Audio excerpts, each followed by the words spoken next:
Republicans controlling the U.S. Senate on Sunday pushed ahead with debate on a massive tax and spending bill, even as a nonpartisan forecaster calculated the measure would add $3.3 trillion to the nation's deficit over the next decade. I would like to start by just taking a moment to thank the clerks who stayed up all night.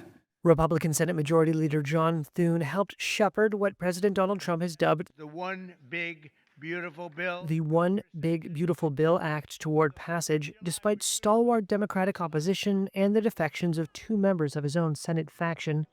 The bill would slash taxes, cut funding for health care programs for the poor, and boost military spending and border security.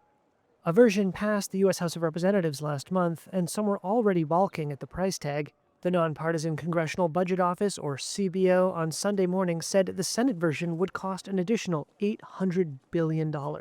Republicans are about to pass the single most expensive bill in U.S. history. Here's Democratic Minority Leader Chuck Schumer.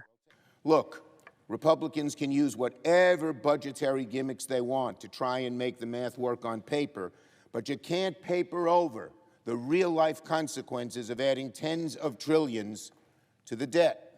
The U.S. already spends more than it takes in from tax revenues, making up the difference by borrowing.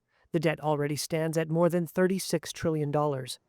Democrats say the bill's tax cuts would disproportionately benefit the wealthy at the expense of social programs for lower-income Americans. Republicans, who have long voiced concern about growing U.S. deficits and debt, have rejected the CBO's long-standing methodology to calculate the cost of legislation. And Republicans are using a legislative maneuver to bypass the Senate's 60-vote threshold to advance most legislation in the 100-member chamber. Here's Republican Lindsey Graham. And we're going to vote on this bill in the coming days, and I'm excited about that. The fight may have already claimed one casualty.